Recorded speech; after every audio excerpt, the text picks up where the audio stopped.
Listo. Buenos días, licenciado José Contreras. Sea usted muy bienvenido.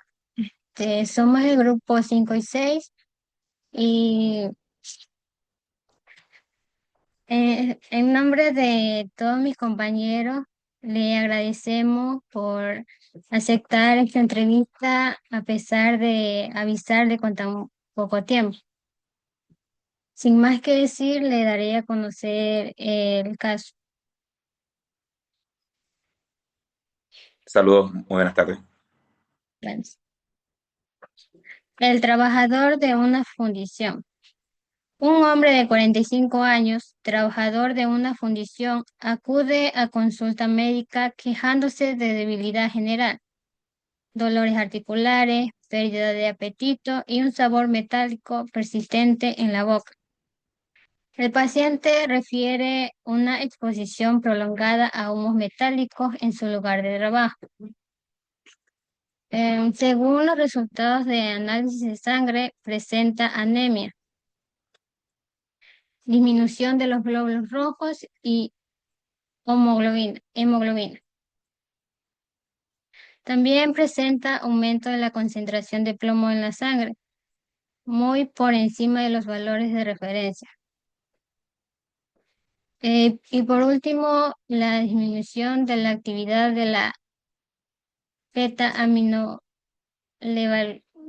aminolevulinata, perdón, deshidratasa a la D, la enzima inhibida por el plomo.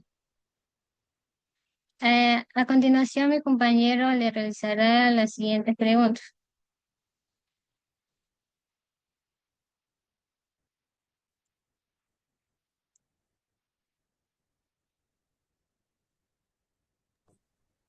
Buenos días, licenciado Josep Contreras. Realmente estamos agradecidos por tenerlo aquí. Y pues sin más que decir, dicho mencionado, lo que le comentó mi compañera sobre el caso clínico, le vamos a hacer una serie de preguntas, ¿ya? Como primera pregunta tenemos, ¿cuáles son los efectos del plomo en el organismo del trabajador? Bueno, buenos días, cuasi colegas. A favor de Dios, a futuro van a ser unos grandes profesionales. El caso clínico que usted me está mencionando ahorita es un caso clínico real o hipotético. Sería prácticamente hipotético. Perfecto. Entonces, ¿por qué les menciono esto, chicos y chicas? Porque realmente cuando el paciente acude al servicio, usted con la buena anamnesis, con el caso clínico, usted tienen que conocer y sobre todo cuál es la fuente principal de la sintomatología que el paciente está presentando. En este caso, como un trabajador en este tipo de áreas donde la salud y seguridad ocupacional, sabemos nosotros que lamentablemente en estos países latinoamericanos no existe una valoración o seguimiento concreto con relación a riesgos y peligros según a qué labor voy a hacer yo y a qué agente estoy expuesto, tanto a riesgos químicos, físicos y ergonómicos, entre otros, ¿no? Entonces, la pregunta principal que me está mencionando es cuáles son los efectos, obviamente, del plomo en el organismo, en este paciente en concreto, realmente son muchos.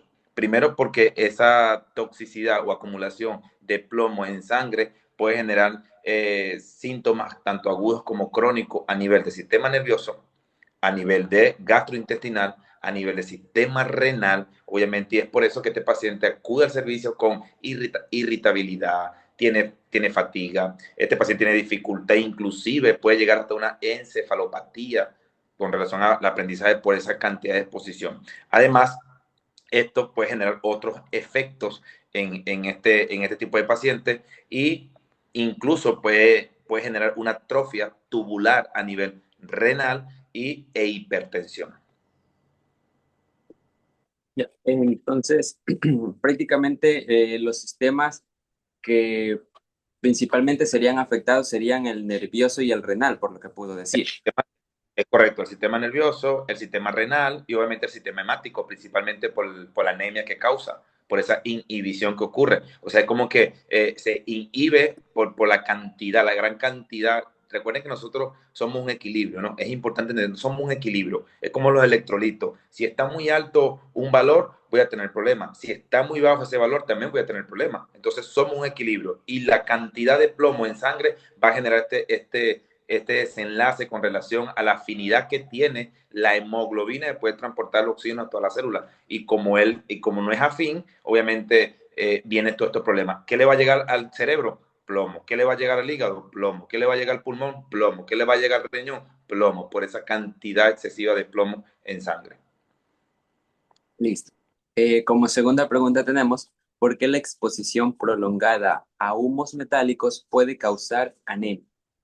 Esto es importante, la inhalación de estos humos, obviamente, o partículas de plomo en estos entornos laborales o incluso industriales, este metal, una vez que entra al torrente sanguíneo y se va a distribuirse a todos los tejidos, como lo mencioné ahorita. Entonces, ¿qué pasa con la anemia? Que interfiere directamente en la biosíntesis hemo. Hemo significa el hemocomponente de la hemoglobina. Y esto hace una inhibición enzimática. Obviamente, el plomo bloquea estas enzimas y impide que el hierro se inserte a la molécula y recuerden que pues, viaje a toda la economía sanguínea. También hay puede ocurrir también una morfología a nivel celular por esta acumulación excesiva del plomo dentro de la sangre. Además, porque es importante que ustedes consideren todos los valores, no solamente a nivel subjetivo, sino a nivel objetivo de su paciente y estos exámenes que corroboran y nos permiten poder tener un diagnóstico y un tratamiento eficiente y eficaz como profesionales de la salud. Entonces, esta inhibición enzimática obviamente hace que no ocurra esa afinidad correcta para que pueda transportarse correctamente en la hemoglobina el oxígeno y lo lleve a todo nuestro tejido. Pero en sí, solamente el humo del plomo podría causar anemia, o existen. No, existen diferentes tipos de anemia, pero en este caso particular, por el plomo, es la causa principal. Hay múltiples causas de anemia, ¿no? Desde el punto de vista, no sé, a nivel hemático, a nivel de pérdida de sangre, pero en este caso particular es el plomo el que interfiere para que ese hierro no sea afín y obviamente bloquea esta enzima y no permite que haya una buena entrega de oxígeno a toda la economía del cuerpo. Ok. Como tercera pregunta tenemos, ¿qué importancia tiene la disminución de la enzima ALA-D en este caso? Bueno, mira, aquí viene parte de tu pregunta, ahorita la que dijiste anterior. Entonces, ¿por qué es importante la aminolobulumínico deshidratasa, o sea, la ALA-D? ¿Por qué es importante esto? Esta enzima es fundamental para la síntesis de la hemoglobina. Mira lo importante, esta enzima es fundamental para la síntesis de la hemoglobina. Y recuerda que la hemoglobina es la encargada de transportar el oxígeno a todo el cuerpo. ¿Y qué hace el plomo? ¿Qué hace el plomo de manera, no sé, potente? Él inhibe esa enzima, la inhibe. ¿Y qué va a pasar con esa hemoglobina? No va a poder transportar el oxígeno correctamente por esta sustancia que está excesiva. Entonces, esta acumulación tóxica de ALA-D, obviamente en el organismo, permite esa neurotoxicidad. Es importante esto. Ves que estamos hablando del sistema nervioso. Una neurotoxicidad por el exceso de la ALA-D. Y estos efectos, obviamente, el término correcto de acumulación de exceso de plomo en sangre es el saturnismo. No sé si en su investigación vieron en el glosario de ese caso clínico, no sé si les piden un glosario y hablar del término correcto de intoxicación por plomo. Y obviamente hay biomarcadores que obviamente a nivel bioquímico que nos permiten a nosotros detectar que sí, este paciente está intoxicado con plomo. Ok. Como última pregunta, tenemos ¿qué tratamiento se recomendaría para pacientes con altos niveles de plomo en la sangre? Bueno, el tratamiento, es escalonado. Principalmente este paciente hay que retirarlo de la primera fuente de su trabajo. lo que lo está causando, ¿no? Eliminación de la fuente. Eso es importante, porque es el trabajador, no, es que me van a descontar, es que no sé qué más, es que aquello. Bueno, todo el proceso que genera esto, entonces hay que eliminarlo del paso más crítico que es la fuente. Segundo, el soporte nutricional.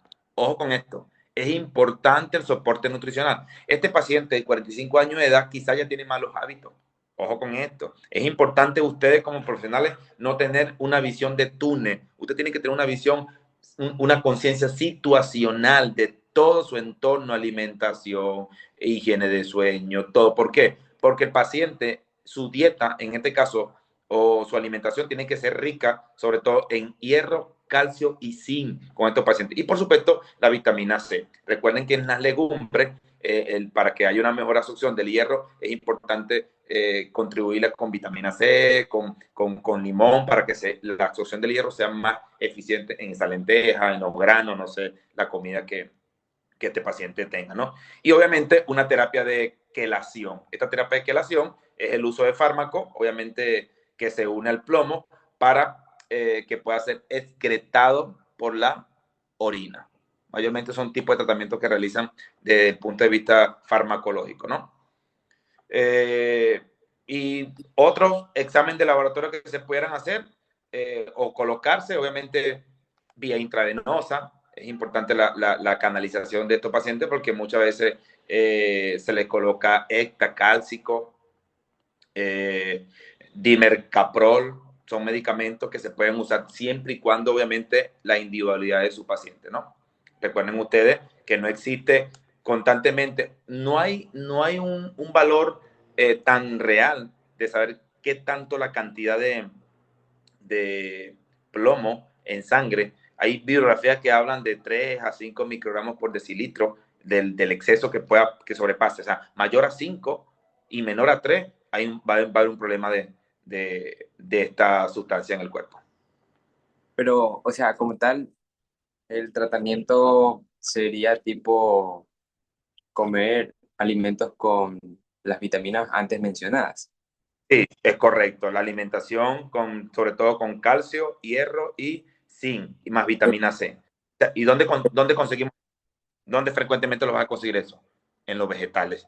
Vegetales y frutas y legumbres. Ahí está la clave de esto. Claro, ojo, si hay deficiencia de esto, o sea, una hipovitaminosis, obviamente el médico quizá va a suplementar a este paciente con vitamina. Ojo, si no la cumple realmente al día con su alimentación.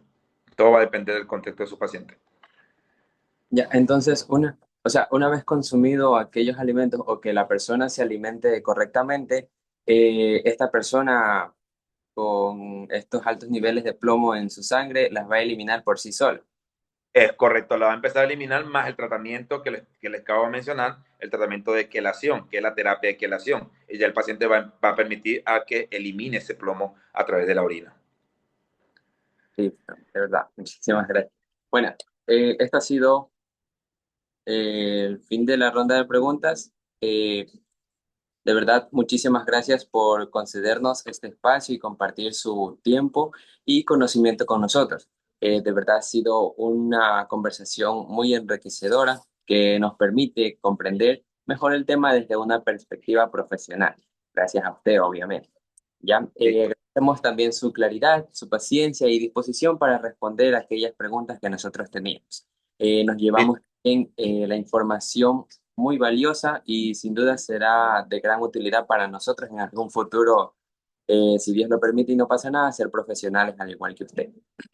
Perfecto, muy bien. Igual en el caso clínico, desde el punto de vista de su evaluación de su profesor, es importante que ustedes se metan un poquito en la seguridad y salud ocupacional con estos trabajadores a exposición al plomo. Por ejemplo, cuáles son los equipos de protección individual que este paciente requiere tener para poder laborar en un espacio de ese tipo de trabajo, cuántas horas este paciente se expone. Recuerden que no solamente el plomo lo vamos a encontrar en ese tipo de trabajador, lo podemos ver incluso en rayos X, lo podemos ver incluso en los que trabajan en gasolineras. Hay muchas cosas que ustedes, para por lo menos tener ese amplio conocimiento y no solamente dedicarse a ese cuidado, no, sino la prevención. Recuerden que nos enseñan a curar, pero nosotros tenemos que enfocarnos en la prevención, que es la clave para evitar todo este tipo de situaciones. Listo. Muchísimas gracias, de verdad, licenciado. Buenos días, cuídense, chao.